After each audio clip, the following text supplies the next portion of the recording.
Salam sejahtera. Saudara, gelanggang pilihan raya Presiden Singapura semakin hangat dengan seorang lagi individu mengumumkan hasrat mahu bertanding. Beliau ialah Encik George Goh Chin Hua, usahawan yang memiliki lebih 100 syarikat sepanjang tempoh 4 dekad lalu. Encik Goh yang juga adalah mantan Duta Singapura ke Maghribi mengumumkan hasratnya itu dalam satu kenyataan media. Ini bermakna beliau orang kedua mengikhtiarkan minat untuk bertanding bagi jawatan Ketua Negara selepas Encik Tharman Shanmugaratnam. Peniaga veteran berusia 63 tahun ialah pengerusi Osia International, sebuah peruncit kasut dan fashion yang tersenarai dalam bursa saham Singapura dengan nilai pasaran sekitar $45 juta. Bapa kepada 4 orang anak ini juga pengasas Harvey Norman Osia dan memegang jawatan timbalan pengerusi di syarikat pelaburan Pertama Holdings. Di laman biografi beliau, Encik Goh menyifatkan dirinya sebagai seorang dermawan berminat kepada usaha membina masyarakat inklusif, menangani kemiskinan dan menggalakkan keusahawanan.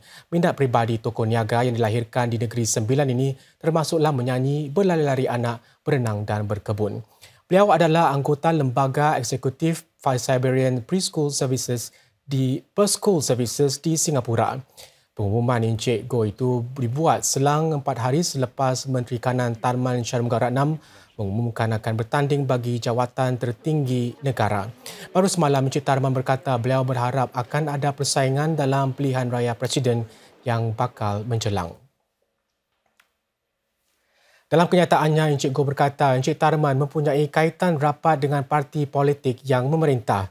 Ini membangkitkan persoalan tentang peranannya sebagai calon yang tepat untuk jawatan presiden.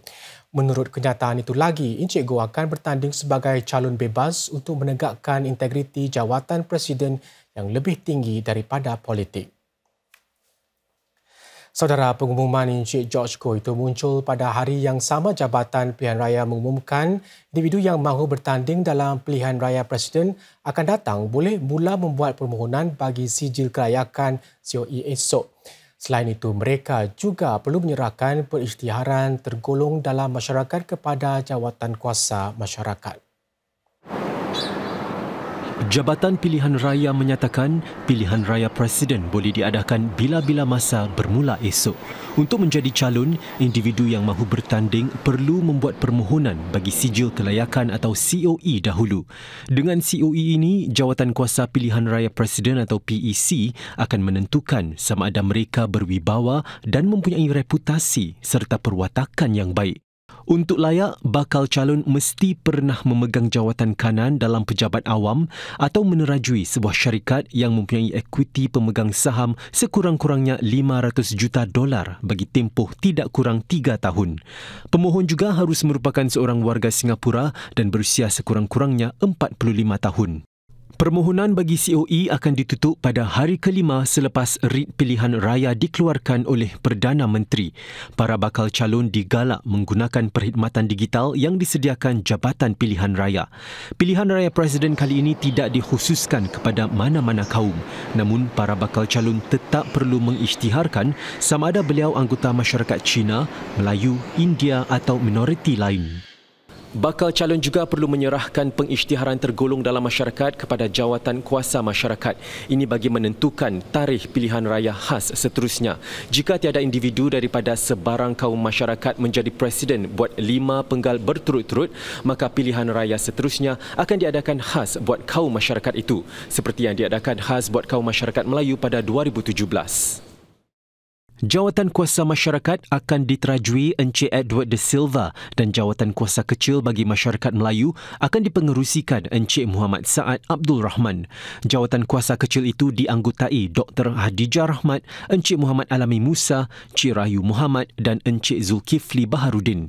Dalam pilihan raya presiden yang lalu, permohonan bagi COE dibuka pada 1 Jun 2017 dan rit pilihan raya dikeluarkan pada 28 Ogos tahun itu. Hari penamaan calon pula diadakan pada 13 September 2017.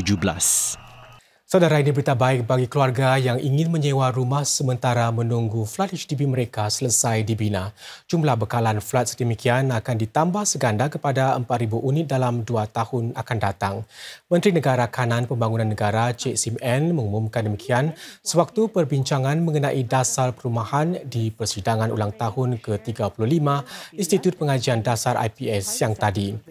Menurut Cik Sim, HDB sudah mencapai sasarannya untuk meningkatkan bekalan flat di bawah skim perumahan sementara keibubapaan PPHS dari 800 unit pada 2021 kepada 1,800 unit pada 2023. Permohonan bagi rumah sewa kini sekitar 3 kali berbanding bekalan berbanding kadar 20 kali ganda pada 2021. Nonetheless, we recognize that there is sustained demand for such flats while supply remains limited. Hence, we are studying ways to further maximize the available pool of PPHS flats, such as requiring flat sharing for the larger PPHS units. This will allow more home buyers awaiting their HDB flats to benefit from subsidized market rental. Cik Sim berkata pemerintah sedang mengkaji semula kaedah yang mengklasifikasikan estet HDB matang dan tidak matang. Ini kerana perbezaan antara kedua-dua estet tidak begitu ketara sedang lebih banyak kemudahan disediakan di estet-estet baru. Langkah ini akan menjejas isu kelayakan dan cara flat HDB diperuntukkan dan diutamakan khususnya buat keluarga yang memohon buat kali pertama. Ia juga membawa kesan kepada harga rumah pada masa depan. Mengenai keprihatinan tentang harga rumah sekarang, Cik Sim berkata pemerintah akan campur tangan jika perlu.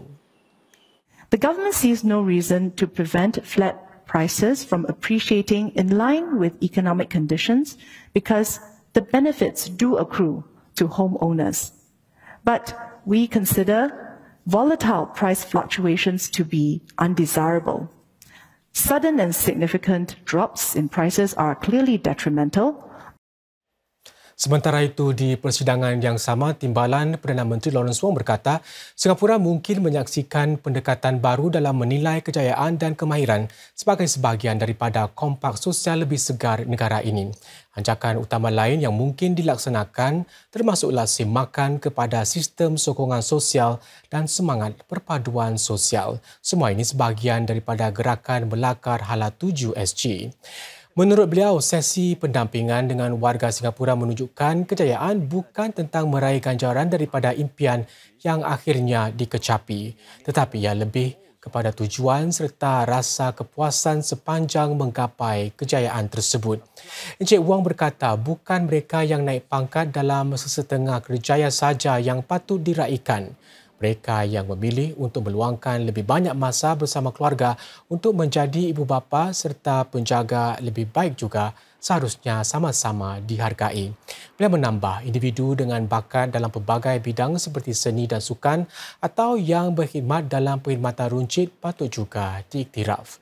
DPM Wong menekankan kompak sosial yang diperbaharui itu mestilah lebih inklusif dan tidak boleh terbatas kepada laluan kemajuan tertentu sahaja dengan sesetengah diberi status lebih tinggi berbanding yang lain. Pemerintah sedang menerapkan beberapa langkah baru untuk membantu syarikat-syarikat pengendali bas sekolah mengatasi kenaikan kos dan kekurangan pemandu. Ini termasuk meningkatkan kota pekerja hijrahan bagi sebilangan pengendali bas untuk tempoh terhad. Langkah ini akan membantu syarikat pengendali yang sedang cuba merekrut pemandu tempatan dalam usaha menambah bekalan pekerja berdasarkan keperluan masing-masing. Sejak beberapa bulan ini, tekanan kos yang semakin meningkat mendorong lebih ramai pengendali bas sekolah menamatkan kontrak mereka. Menurut Kementerian Pendidikan MOE, ini menjejas kedua-dua ibu bapa dan pelajar. Untuk memastikan khidmat bas sekolah dapat terus beroperasi, MOE akan menyemak rangka kontrak bagi memberi syarikat pengendali lebih banyak fleksibiliti dalam melakarkan khidmat yang disediakan. Ini termasuk membenarkan syarikat pengendali menetapkan tempat mengambil dan menurunkan pelajar. Penyesuaian ini akan berkuat kuasa tahun depan. Sementara itu, MOE menggalakkan para ibu bapa supaya menimbangkan sekolah rendah berhampiran dengan rumah mereka. Saudara, dalam perkembangan lain dalam negeri, seorang anggota 10 masa Angkatan Bersenjata Singapura SAF ditemui maut di pangkalan Tentera Laut Changi pagi tadi.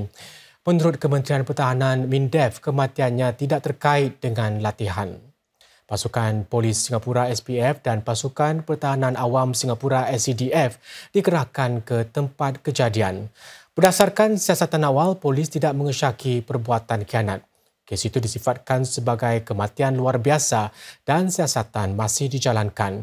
Pihak berkuasa sedang membantu keluarga mendiang dalam masa penuh duka ini.